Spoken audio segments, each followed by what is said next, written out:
Olá, amigos da TV Itajubá, um forte abraço a todos. Estamos iniciando mais uma edição do programa Bastidores, sempre recebendo um convidado especial. Nós sempre temos entrado em contato com a assessoria do deputado Ulisses, né? Está sempre correndo para um lado, para o outro. Belo Horizonte, tem várias cidades de Minas para ele percorrer, mas ele sempre prometeu: vamos, Marco Aurélio, assim que der a oportunidade eu vou te fazer uma visita. Hoje surgiu essa oportunidade e o deputado Ulisses está por aqui. Deputado, seja bem-vindo ao programa Bastidores. Tudo bem?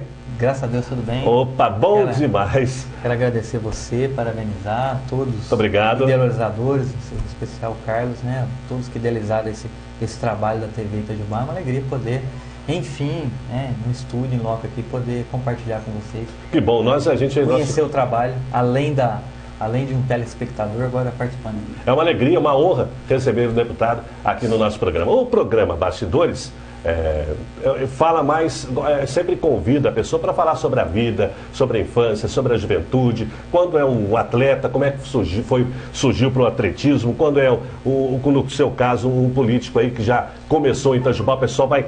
Os itajubenses vão relembrar. Aqueles que acompanham o seu trabalho em todo o estado de Minas vão ter a oportunidade de conhecer o início da vida política, da vida pública do deputado, assim como foi a infância dele na cidade de Itajubá. Você é medicina ou é do Embel? Conta pra gente aqui. Você está falando assim que você chegou aqui, que lugar bom. Eu sou assim, né? Como é que eu posso dizer? A maior parte morei na Embel, né? Nasci mesmo, a primeira vez morei no bairro da Varginha, ali atrás da igreja São Benedito, né? Moramos ali, eu acho que até os 3 anos de idade, então eu mesmo não recordo. Né? Depois já mudamos para Embel e morei toda a minha vida na Embel até esse período com a família até os 25 anos. Depois mudei, depois que meu pai faleceu, na Embel, fui morar no bairro Santo Antônio, onde minha mãe reside até hoje, morei lá um bom tempo. E depois casei e a gente mora no Pinheirinho, hoje divido o tempo no Pinheirinho, final de semana vem pra cá, dia de semana em Belo Horizonte com a esposa e os filhos, então fico, mas ainda tenho residência no bairro do Pinheirinho. Então, assim, e aqui, como eu comentei, aqui na medicina eu vinha muito, porque exatamente na divisa com a parede aqui do seu estúdio, é a casa da minha falecida avó, dos meus padrinhos, né? Meus primos moram aqui ainda. Então veio aquela recordação, né? Vem. Então, rapaz, você divide né? parede aqui com uma linda história que eu tive. Tá. Então, o deputado está até um tanto quanto emocionado. Eu sei que não às vezes chega aqui, quando recorda da infância, né? Da casa da avó e tal. Até recordando mais um pouquinho, o Ulisses, ele é filho do senhor Leonil, né? O senhor Leonil, muito tempo, foi porteiro ali do 16 de julho. O senhor Leonil, um homem bravo, né? Porque, senhor Leonil, na portaria do Carnaval 16 era 8 ou 80, né? Não tem essa não, ele cuidava ali com aquele vigor, né, deputado? É uma fase muito boa também, né? Essa parte não estava combinada, né? Mas como eles dizem, é arquivo confidencial do Faustão, meu. O que é isso, meu? Quer que corte um pouquinho? Meu pai, assim... Quer que corte um pouquinho? Tranquilo? Beleza? Então vamos lá. Nós estamos com um trabalho novo que se iniciou lá de uma escolinha que aos poucos falar aí que iniciou no Clube 16, que tem feito a oportunidade de a gente trazer de volta e resgatar um pouco da dinâmica e tudo que o Clube 16 representou ali para Embel e representou para Itajubá, né? Na época do meu pai, foi de fato um período muito forte do Carnaval. Obviamente um período assim, diferente, né? Outro momento da nossa vida em geral. Mas a Embel foi um período de referência muito grande para a cidade, né? Eu lembro dos períodos de Natal, por exemplo, que a cidade se virava para Embel, morava lá e era uma festa, assim. Toda a cidade ia para ver a iluminação da Embel, a praça da Embel, tinha o cinema, Papai Noel que ali descia, e festas, e carnaval, e enfim. E meu pai é funcionário público do Ministério do Exército, trabalhava na Embel, ele cuidou um período dos serviços gerais da Embel, depois cuidou na época que teve o supermercado Alvorada, uma unidade lá. Não, na verdade, teve a cooperativa. Ele foi gerente da cooperativa, me equivoquei aqui. Sim. Ele foi gerente da cooperativa e depois que fechou a cooperativa, que a Alvorada comprou, ele foi trabalhar e virou gerente do Clube 16, ficou ali mais de 20 anos. E quando eu trabalhava na Ratajubá, era um parceiro da Ratajubá. Sabia que a Ratajubá sempre estava transmitindo os eventos na Embel, seja o carnaval, seja o futebol, acompanhando o Fabril. A gente pedia alguma coisa com ele sempre prestava aquela atenção para com o nosso trabalho. Isso não só na Ratajubá, como de uma maneira geral. fez um trabalho maravilhoso lá. Daqui a pouquinho nós vamos retornar a falar do bairro da Imbel, que anda meio esquecido, mas parece que vai voltar a ter dias de movimentação, de agitação, isso é bom. Deputado... Mas enfim, essa é um pouco da história ali na Imbel que a gente teve a oportunidade de conviver. Com certeza. Deputado, o senhor entrou para a política bem cedo, né? Foi eleito vereador com quantos anos? Fui eleito vereador com 23 anos. Eu militava na política há um tempo já, através de um trabalho de militância social da Igreja Católica, que começou também na Imbel, na igreja de Santa Terezinha, na época da formação da paróquia São Benedito, meados da década de 90. Então eu militava na Pastoral da Juventude, na época junto com o Padre Bino, o Padre João Vianney Coutinho. O Padre Bino foi o primeiro primeiro pároco ali da paróquia, e o primeiro vigário, que foi o Padre João Vianney. Eu participava de grupo de jovens na Imbel, né? Fui catequista de Crisma, Pastoral da Juventude, e na paróquia ajudando a organizar os grupos de jovens.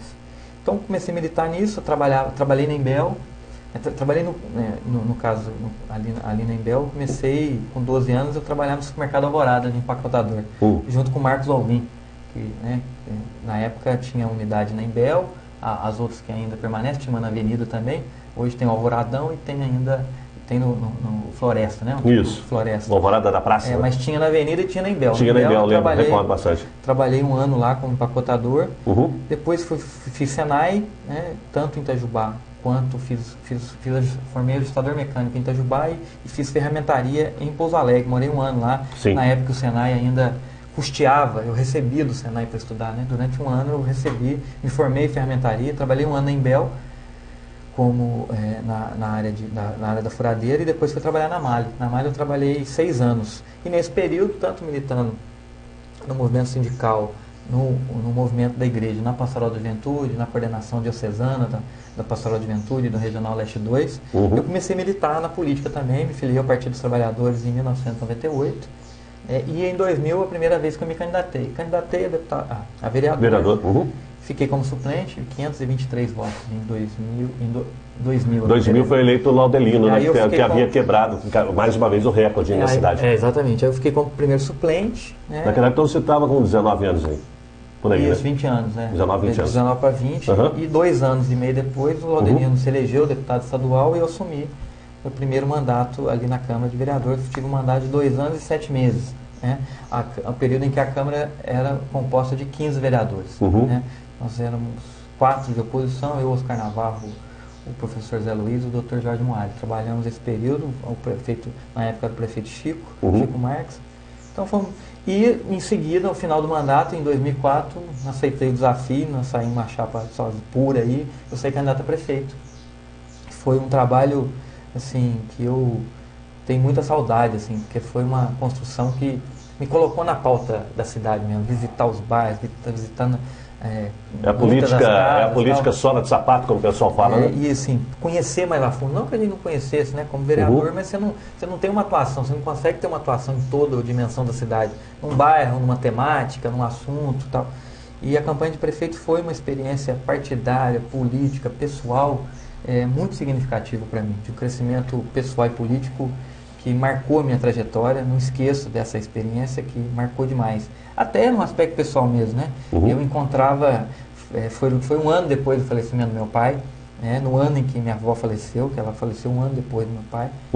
E aquilo também marcou, porque foi impressionante a quantidade de visitas que eu fazia e pessoas que eu não conhecia falavam do meu pai. Fui em reunião lá, e sabendo que você era filho do Leonil, eu queria conhecer você, conhecia ele. Né? Até histórias dele que eu não conhecia, a campanha me propiciou essa oportunidade. Eu entendo. Enfim, então a política traz essas coisas pra gente também. E Itajubá, como estava enraizada na vida dele, sempre esteve enraizada na minha, né? Na formação, na história de Itajubá. Ele perdeu o pai muito cedo, com 6 anos de idade, né? Do qual eu carrego o nome até hoje, né? Que era cabo do Exército. Mas a gente saía da Imbel, vinha visitar minha avó, descia lá na barraquinha, vinha a pé e vinha contando a história do mercado. E meu pai era assim, apaixonado pela cidade, né? Tem até hoje, tem fotos, histórias, livros da cidade. Então eu, de alguma forma, carreguei e carrego isso. É algo que, de alguma forma, a política, ao mesmo tempo que me distancia fisicamente, em alguns momentos da cidade, nunca tirou de mim a paixão, o envolvimento com a cidade. Por isso eu tenho, né, mantenho moradia, minha família toda aqui, né, agenda política, escritório político, né, se eu fosse, a gente não pode ao mesmo tempo, digamos assim, medir muitas das coisas, mas desculpa, estou cortando. As principais ações políticas nossas estão aqui na cidade e ao longo do tempo a gente vem construindo isso em torno dessa trajetória política aí que você está dizendo, o início da carreira política se deu nesse momento. Que aí eu fui candidato a prefeito, parei em 2004 falando, tive uma expressiva votação, né, assim, foram 5 candidatos, na época o BPS que venceu, depois de 5 candidaturas, era a quinta dele, com 82 anos, eu tinha 23 anos. Como candidato a prefeito, tive mais de 8.600 votos. E você vai contar isso pra gente daqui a pouquinho. Estamos apresentando o programa Bastidores aqui pela TV Itajubá, a TV que pega no seu celular. Mundo das Utilidades. Tudo para a sua casa. Produtos a partir de R$1. Artigos para cozinha, bijuterias, flores artificiais, brinquedos, bolsas, cosméticos, presentes. Mundo das Utilidades. Milhares de itens a preços insuperáveis. Amplo estoque para que você possa comprar mais e pagar menos. Mundo das Utilidades, aguardando sua visita na rotatória da Praça do Soldado, número 115. É isso aí, gente. Estamos de volta aqui pela TV Itajubá, a TV que pega no seu celular. Programa Bastidores, hoje recebendo o deputado estadual Ulisses Gomes Neto. Ulisses, 2004, você dizia que a campanha foi muito bonita, trouxe muita coisa bacana para você, a campanha de 2004, quando você foi candidato a prefeito. Vamos continuar recordando essa fase? Como eu estava iniciando os comentários, assim, foi um período diferente mesmo, né? Eu tinha pouco mais de 23 anos, e ter a oportunidade de candidatura, 5 candidatos, né, era o BPS, que vinha na sua 5ª candidatura, com 82 anos, venceu a eleição, um sucessor do ex-prefeito Chico, que era o Zezinho Vieira, ficou em 2º lugar, e eu tive a oportunidade de ficar em 3º lugar, tive mais de 8.600 votos, o Kleber Davi, que foi candidato naquela época, e o candidato do PSTU, Higino. Então, uma disputa diferente, outro momento da política, mas que, de alguma forma, me inseriu mais intensamente na vida pública, política da cidade, conhecer mais, me ajudou muito no conhecimento e no crescimento pessoal e político, pelas oportunidades que uma campanha gera de contato, de relacionamento, de conhecimento dos bairros, das casas, da realidade, né? Vivi experiências que guardo até hoje. Você, quando foi vereador, que era suplente, né, assumiu e ficou por 2 anos e pouco, você até dizia, era um bloco de oposição ao prefeito Chico na época, e hoje vocês, né, têm um bom relacionamento, inclusive político.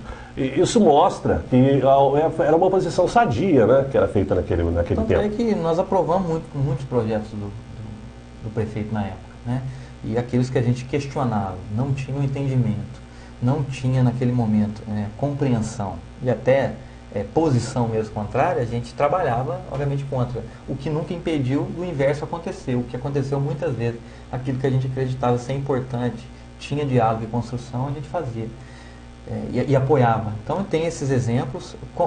Mesmo nesse período de oposição, eu tinha diálogo com o prefeito na época, não tinha relação, digamos, política.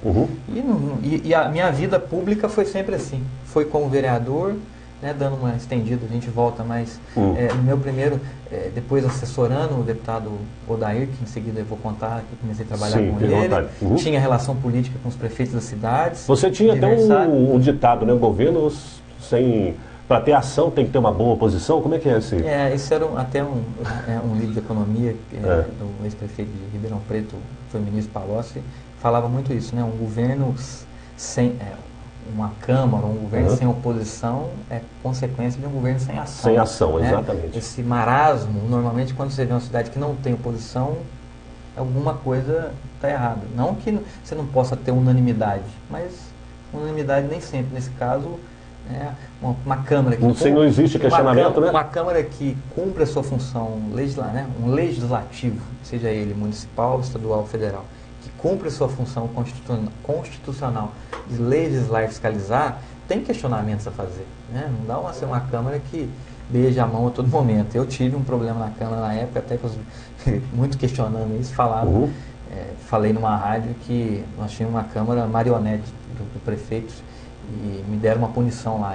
Aquilo virou um troféu para mim. Eu pus um quadro e ficava né, aquela punição, porque 30 dias sem poder, na verdade me deram regimentalmente lá você tinha um alerta de punição, 30 dias de afastamento e perda de mandato. Mas o que não pode... recebi aquilo como um troféu, né? Até porque depois eu derrubei no Ministério Público, entrei com uma ação na Justiça e derrubei porque eu não tive direito de defesa, simplesmente cheguei numa sessão e deram o ultimato, né? Que eu recebi a pena. Enfim, um detalhe, mas mesmo nesse enfrentamento eu mantinha uma amizade muito grande com os vereadores na época, que hoje são meus amigos, né? Tem uma parceria grande, nós estamos fazendo agora lá no bairro da Piedade, na época o Humberto, que era vereador de situação, a gente confrontava na Câmara. O que talvez as pessoas não compreendam é isso. Você tem uma disputa política, uma divergência política. Isso não impede você ter amizade e relação de construção a favor da cidade. De jeito nenhum. É como em casa, ou um parente e tal. Torce para um time, você disputa naquele momento e está festejando depois. Né? Na igreja, talvez, três coisas polêmicas na vida da gente: religião, futebol e política. Né? Isso não quer dizer que você não tenha divergência, mas também não quer dizer que você não pode ter relacionamento, respeito e convivência com essas pessoas. Então, em todos os aspectos, o fato de você ter amigo de outra religião que pensa diferente, isso não quer dizer que você não pode ser amigo dele. Você pode ter divergência nesse aspecto e convivência em outros. Dentro da família, a mesma coisa, né? Que você tenha divergência religiosa ou de esporte, de futebol, não quer dizer que você não possa ter. E na política é a mesma coisa. Não pode ofender, partir para desrespeito. Você está num partido ou outro, porque você não presta ou não conversa. Não, não. Naquele campo político nós divergimos. Sim, né? Com certeza. Enfrentávamos, discutíamos e votávamos a favor ou contrariamente. E no campo pessoal ou no campo da política, digamos assim, republicana, a gente sempre conviveu. Isso foi uma prática que ao longo do tempo eu sempre tive, antes, durante meu mandato de vereador, depois como assessor parlamentar, como deputado estadual, aqui em Itajubá, sempre eu tive disputas locais com a administração.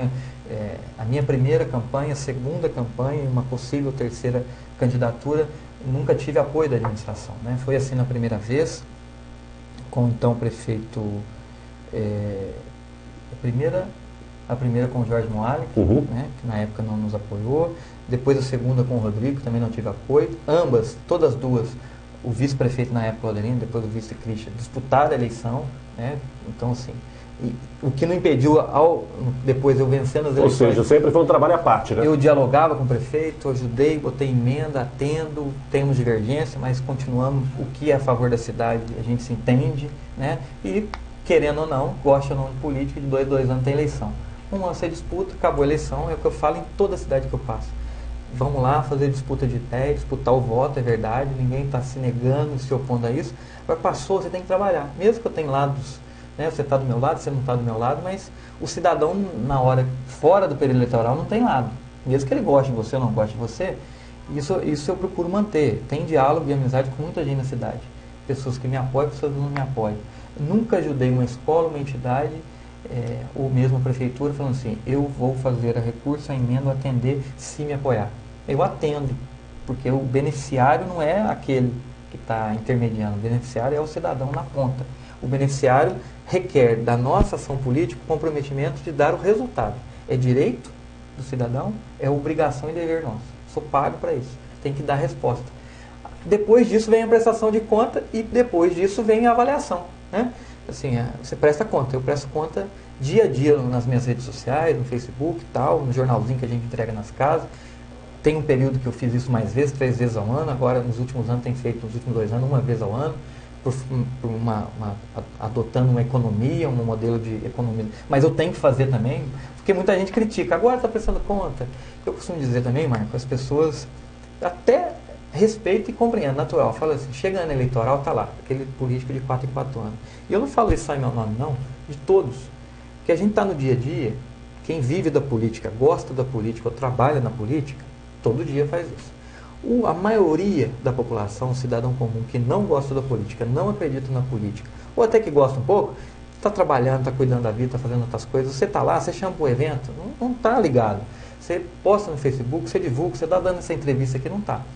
Quando chega o momento eleitoral, as pessoas começam, porque é a pauta do assunto. Você não discute um final de semana política em casa, mas no ano da eleição, meu cara, se você passou o ano inteiro não discutindo, faltando 2 semanas da eleição, alguém vai falar de política para você, vai falar de eleição. Então, aquele momento é o momento que todo mundo ligou a antena de eleição.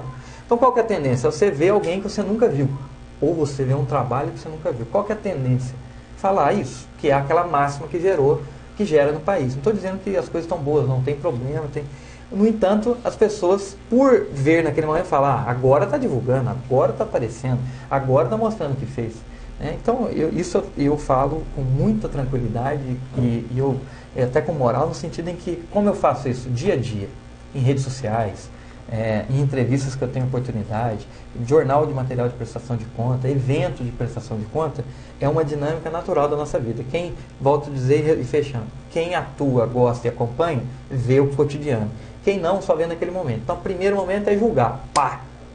Está fazendo agora porque é eleitoral. Então, nesse contexto todo, a nossa atuação ao longo desses anos veio fazendo isso. Teve as disputas eleitorais aqui em Itajubá, o que nunca impediu da gente ter relacionamento com o prefeito do momento, com o prefeito que, e o nosso mandato também, que é no momento. Posso, amanhã, depois, não ser candidato ou perder a eleição ou não participar mais.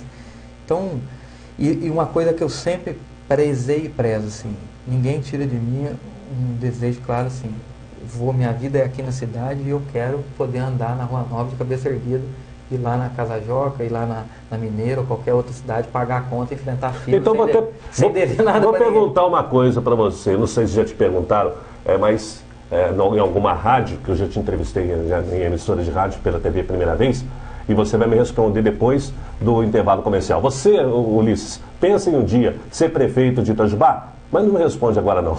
Estamos apresentando o programa Bastidores, aqui pela TV Itajubá, a TV que pega no seu celular.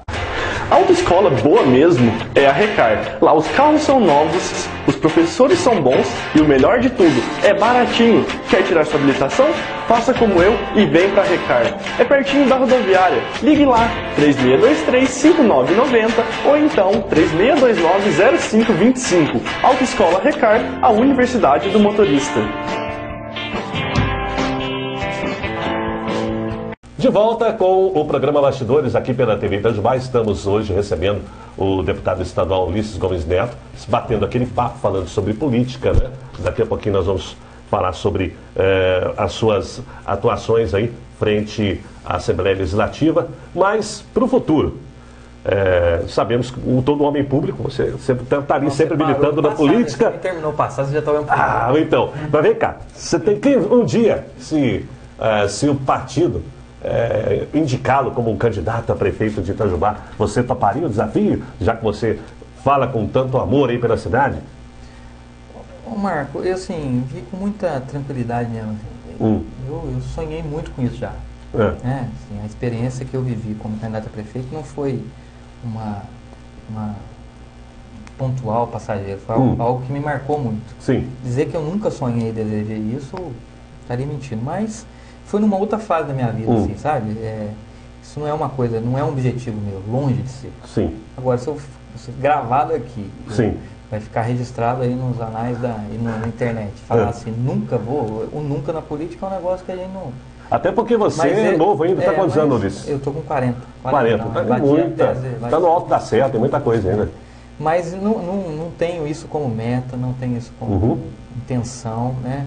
Estou assumindo um desafio novo aí na minha vida política que não era também a minha intenção, então assim, as coisas mudam, mas eu estava bem planejado um trabalho, né, de construção dentro do estado que eu vinha fazendo para deputado estadual e as coisas mudam, então já geram outras expectativas que essa questão especificamente de Itajubá, nós temos muitas lideranças boas aqui, né, da qual eu posso contribuir, eu sei que a minha contribuição ela tem sido significativa na cidade, pode melhorar cada vez mais e tem gente para contribuir. Então, afirmar não, eu não posso, mas estou longe de poder afirmar um sim mesmo, porque hoje fugiu de um caminho que... A sua carreira tomou outro rumo, né? Eu objetivo, e até mesmo, sim, eu como pessoa, né, não como homem público, mas como pessoa, família e tal, eu quero escolher meu prazo para parar. Eu acho que na política tem ciclo, né? Você pode parar um dia que você perde, eu posso parar um dia que eu perder, né? Ou que eu... Aí um dia eu falo, tá bom, tem outro que pode seguir meu caminho, acho que ainda posso contribuir um tempo, vou tentar outros desafios, mas naquilo que eu planejo, digamos assim, eu quero voltar a viver meu dia a dia cotidiano aqui, ganhando meus negócios, minha família aqui em Itajubá, mas na vida pública eu não espero isso. Mas se isso acontecer daqui a um futuro que eu não sei quando, no futuro não sei quando, eu volto a discutir. Você foi eleito deputado estadual em 2010, reeleito em 2014 com o dobro da votação no estado de Minas Gerais. E nós estamos aí no ano eleitoral. Você deverá ser candidato a deputado estadual, tentar pela terceira vez retornar aí à Assembleia Legislativa, ou você é candidato a deputado federal? Eu me permito aí responder isso com aonde a gente parou a minha trajetória. Fica à vontade. Minha campanha de prefeito em 2004. Depois disso eu fui para Belo Horizonte, iniciei um curso eu fazia faculdade de História, depois iniciei um curso de Gestão Financeira, acabei me formando em Administração Pública e Gestão Pública. Sim. Mas nesse período que eu fui para Belo Horizonte, depois eu comecei a trabalhar com o então deputado federal Odair Cunha em 2005, logo depois que eu saí da Câmara em Itajubá. E trabalhei com ele quase 8 anos, fui assessor de campo, fui coordenador da regional, cuidei do financeiro, da estrutura do mandato e fui chefe de gabinete dele, acompanhei o período do mandato dele em Brasília, fiquei um bom período, criamos uma relação política muito intensa. O Odair está no seu 4º mandato de deputado federal, foi eleito na região com 33 mil votos, dobrou, foi para 87, depois para 164 mil votos, e na última teve 200 mil votos, foi o 3º deputado federal eleito mais votado em Minas Gerais. Nós criamos uma relação política, pessoal, política, e no sul de Minas muito intensa. Hoje, como deputado estadual, nosso mandato atende, compreende, tem uma relação no sul e uma parte do sudoeste de Minas em mais de 100 municípios, Odair em mais de 170 municípios. Então a gente construiu uma base de apoio, de relacionamento político, pessoal, que requer desse grupo político um comprometimento do qual eu tenho, sempre tive e tudo mais. O Odair está fazendo uma escolha nesse momento, é secretário de governo, o Fernando o convocou como secretário e agora com um desafio maior de coordenar, neste mês de janeiro, encerrou o mês de janeiro, dia 31, todos secretários de estados de Minas que pretendem ser candidatos a algum cargo eletivo, foram afastados, voltaram para suas funções, ou de deputado, ou para sua vida, porque o governador pediu a toda a equipe que foque no governo do estado. Porque acaba que, por mais que você tenha compromisso com o governo e tal, o secretário quer aparecer mais, ele tem a campanha dele, tal, natural, um lado disso legítimo, mas um lado que, no momento desafiador que a gente vive, do governo dar essa virada que precisa, dar resposta à sociedade por todos os desafios que está enfrentando, aqueles que tinham pretensão política saíram e aqueles que estão assumindo o compromisso de ir até o final com o governador permaneceram, e o Odair fez essa opção de não ser candidato a deputado federal e dedicar ao governo, a coordenar o governo e a coordenar a campanha do governador Fernando Pimentel. O Odair hoje ele é presidente do partido no estado? Não, já mudou. Ele foi presidente na última gestão, sim. Mas continua hoje deputado federal afastado e secretário de governo. Então essa decisão do Odair nos impõe o desafio de dar continuidade a esse trabalho na região, Então a gente tem construído isso em toda a região. Isso não impede também que o Odair possa sair, de repente, candidato ao Senado? Sim, isso não impede lá na frente ele poder ser ou candidato a senador, a suplente de alguém, mas não é a intenção.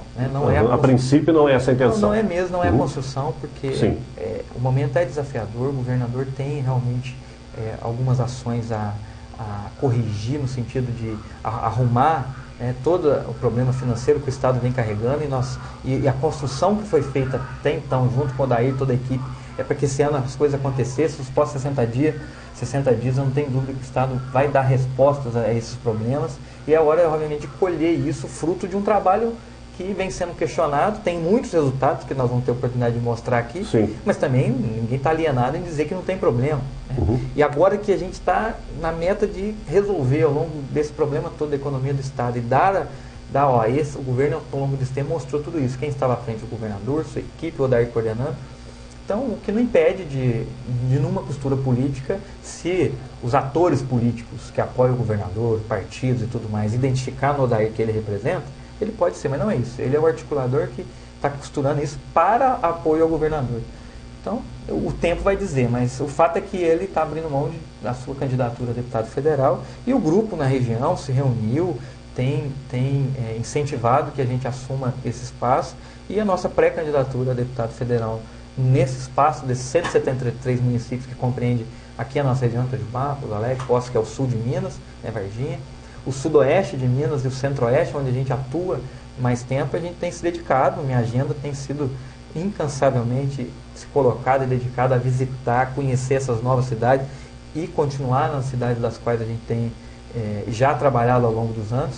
Então o desafio pela frente vem um pouco nessa perspectiva. Por isso que eu falei, ó, a resposta tem a ver com a continuidade da história, porque esse trabalho que eu construí na região, junto com esse grupo político, com esses municípios, com o Odair e as lideranças que estão ao nosso entorno, requer de nós, assim, que assumam tarefas. Para mim, eu não tenho dúvida que é uma tarefa importante, significativa, que não estava na minha, digamos assim, intenção nem projeção a curto prazo, mas que, dado o momento de desafio, nós vamos trabalhar para que, tendo essa oportunidade, a gente trabalhe nesse sentido. Bom, Ulisses, você saindo candidato a deputado federal pelo sul, sudoeste de Minas, então sobra um nome aqui para que o PT possa apoiar na cidade de Itajubá e na micro-região. Existem, né, tem a Geis em Varginha, tem também Pouso Alegre, a Virgília.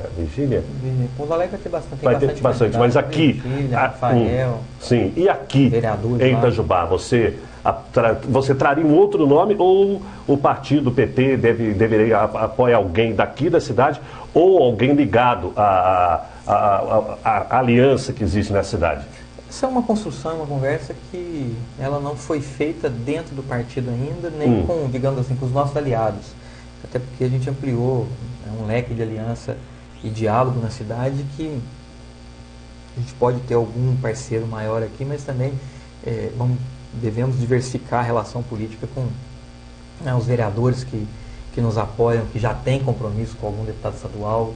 Eu não tenho conflito nenhum em buscar um diálogo para a gente fazer uma parceria, de candidatos que venham sendo colocados na cidade, porque também não está dito quem serão os candidatos a deputados estaduais da cidade. Né? A gente ouve o nome, por exemplo, do Dr. Ricardo Melo, que foi vereador, candidato a prefeito. Que é o que muito comenta, né? Então, pode ser candidato, se ele vir a ser alguém que eu quero intensificar minha relação, né? Um candidato que nós devemos trabalhar na região, o ex-prefeito de Poços de Caldas, Heloísio, que vai trabalhar na região, ele vem se apresentar ao partido para discutir isso, mas assim como outros deputados estaduais do partido que já trabalham na região virão também, né?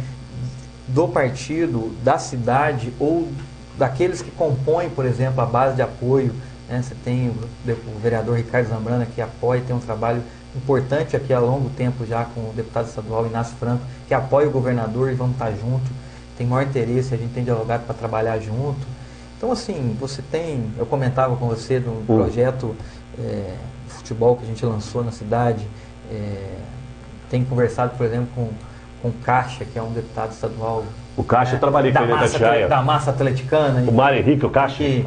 Que me procurou, falou, tem uns apoiadores nossos que eu quero te apresentar. Então, assim, dentro da nossa identidade política, da relação política que a gente constrói, eu vou manter um diálogo. Obviamente, dentro do partido nós vamos fazer uma discussão de um nome que consolide essa dobradinha com a gente, como a gente sempre teve. Sim. E do jeito que a gente sempre teve uma dobradinha que consolide, a gente sempre teve também diálogos com atores políticos que apoiam o nosso campo político e pensam e trabalham conjuntamente, que também a gente deve fazer parcerias. Mas pode até ser tarde um pouquinho, mas como as mudanças das quais eu estou aqui comentando também foram no ano passado, né, no final do ano passado, eu me dediquei a consolidar esse trabalho na lógica de uma nova e pré-candidatura e não tivemos mesmo tempo, condições nem articulação para identificar quem, como e de que forma faremos isso. Né? O certo até agora é esse movimento que a gente tem clareza, que o Odair fez uma escolha de não ser candidato a deputado federal, abre um campo do qual a nossa pré-candidatura tem dialogado para se fortalecer e um desafio novo agora, né? Nós vamos fazer um planejamento de trabalho de equipe, né? Para iniciar o ano já pensando, nessa cidade a gente tem que oferecer para a comunidade avaliar um nome para ocupar esse espaço, né? Não só ligado a gente, mas obviamente abre um espaço, né, para a cidade. Não está dito ainda, seja do nosso campo ou outro campo político, quem que é o candidato à cidade. Eu por mais que eu tenha buscado dialogar em Itajubá, assim, eu não tenho visto quem tem se colocado. Eu sou candidato a deputado estadual, a favor, contra de um lado ou de outro, ninguém. Então, realmente é uma conversa que vai se dar agora, a partir desse ano. As pessoas, obviamente, seja envolvidas no campo político ou não, vão começar a apontar quem vai ser o candidato. A cidade precisa. O momento, Marco, assim, é desafiador para a política do país, né? É tudo isso que a gente viveu, um golpe político no país, eu não tenho dúvida em dizer isso, né? De decepção política em todos os aspectos, depois da eleição do presidente Dilma, o que aconteceu, todas as denúncias, tudo que aconteceu, esse golpe parlamentar que tirou a presidente, colocou um presidente, na minha opinião, ilegítimo, que tem que levar o país para o caos, vender uma imagem para a população de que era a solução para o país, né? Tem toda uma questão partidária que a sociedade tenta atacar e manchar, mas, obviamente, eu enfrento isso com muita tranquilidade, porque quem cometeu crime e equívoco vai pagar por isso. A massa do nosso partido, mais de quase 2 milhões de filiados, no dia a dia enfrentando pessoas sérias, comprometidas. O nosso trabalho é prova disso. Não tem nada com isso, mas tem uma ideologia, tem um projeto que deu certo no país ao longo dos últimos anos, que a gente acredita que precisa ser retomado.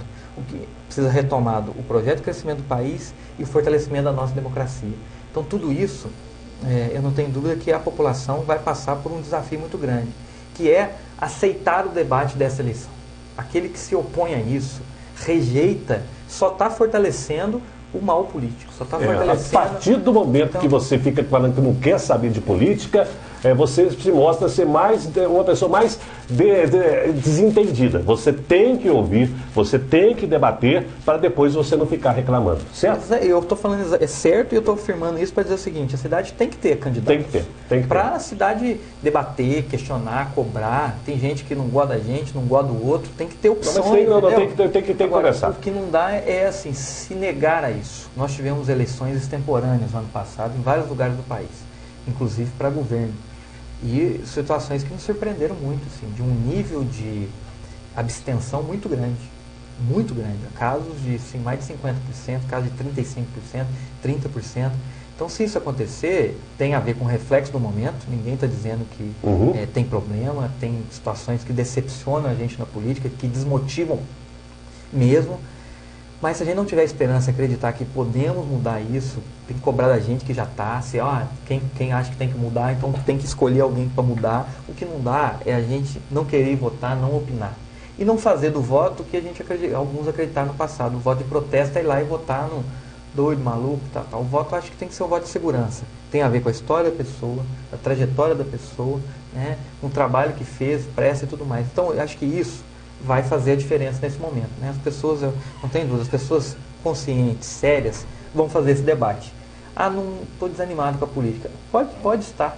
Não estou dizendo que não vai estar, não, porque o que a gente, sobretudo o que a mídia filtra e mostra, né, é o lado negativo da política, que infelizmente existe, está aí escancarado. Sim. Não mostra o lado bom da política, que existe. Mas é minoria. Mas minorias, se não existisse, o país não existia também, estava parado. Quando a gente vê quanta coisa boa acontecendo, é porque tem lá servidores públicos sérios, tem gente trabalhando, tem, obviamente, representantes honestos trabalhando. Mas é minoria, cadê isso? Procura. Estou falando que a gente não, né? Aprofunda, conheça a história, debata. Acredito, acho que é. E, obviamente, hoje a realidade é uma, na eleição, a gente sabe, começa frio, esquenta, porque as pessoas vão gerando expectativa, gerando esperança, mas que isso se amplie, né? De forma mais intensa, mais crítica, tudo bem que seja, mas que seja trazer a população para um debate, para a gente mudar de fato a Assembleia, que seja, mudar o país, mudar o governo, mudar o Congresso Federal, o Congresso que nós estamos vendo aí, né, votações sem ouvir o clamor da sociedade, porque se você faz pesquisa hoje, você vê quem que a população quer que vota. Né? É contra essas mudanças das leis trabalhistas, é contra a mudança da Previdência. Aí você vê uma propaganda fortíssima do governo, uma ação ostensiva do governo para criar uma imagem que está fazendo é bom, mas não mostra o outro lado.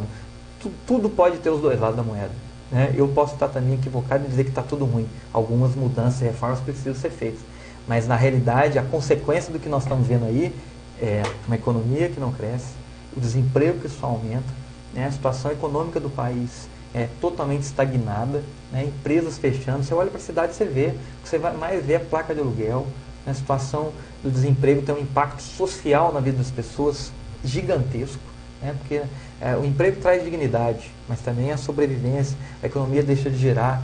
Então é algo que realmente vai estar na pauta do ano de um debate. Ah, estou descrente, estou isso, mas aposte em alguém, arrisque alguém. A pior coisa é você se negar a isso. Então, nesse momento todo, estou dizendo isso mais uma vez para dizer, Itajubá, com certeza vão surgir novos candidatos, né, e nós vamos ter disposição total de dialogar com tantos outros. Eu participei de muitos debates antes de ser candidato, sendo pré-candidato e tudo, e a cidade sempre se mobilizou. Aqui teve uma época que teve o tal do GERP, o Grupo Especial de Representação Política. Hoje existe, acho que é a transparência, né? Praticamente a transparência do Itajubá. E sempre cobrou. Itajubá precisa de representação e representante político. Tem seu lado verdadeiro disso. Mas nem sempre pode ser de uma cidade vizinha, de outra, que tenha compromisso, que tenha história, que tenha isso. E quando tem, eu muitas vezes tenho dificuldade de diálogo, né? Seja por disputa política na cidade, por causa de grupo político, não vem conversar com a gente, nunca me neguei a isso. Mas ao mesmo tempo que a cidade tem representação política, alguns grupos não interessam em dialogar. Eu acho que exatamente, entre aspas, no caos, na crise, que aliás a crise vem da palavra, né, raiz de oportunidade, que a crise seja uma oportunidade para a gente rever esses conceitos, dialogar mais, botar na mesa, rever aquilo que talvez a gente esteja equivocado e errando no nosso movimento político, mas de reconhecer aquilo que a gente está acertando e botar na mesa e dialogar. Então, talvez o contrário do que as pessoas imaginam. Está um caos, não acredito, vou afastar. É o inverso. É nesse momento que é hora de sentar, então. Até então, que eu não estava dando atenção, que eu votava de qualquer jeito, não, agora é hora de eu avaliar, sentar, ouvir, debater, cobrar e descartar. Esse realmente, por conta disso, eu não quero, esse merece, esse eu vou avaliar. E, com certeza, nós e outros vamos colocar o nome para a sociedade aí, de alguma maneira, ser julgado, porque a gente acaba sendo julgado nesse sentido, mas ser comparado, ser avaliado e contribuir para o processo de fortalecimento da democracia do nosso país. Muito obrigado pela visita aqui no programa Bastidores. Gente, o programa TV Itajubá News, também teremos a participação do deputado Ulisses Gomes. O deputado Ulisses estará passando para a gente as principais ações realizadas aqui na cidade de Itajubá e microrregião, no programa TV Itajubá News. Este foi o programa Bastidores. Hoje recebeu o deputado Ulisses Gomes. Forte abraço a todos. TV Itajubá, a TV que pega no seu celular.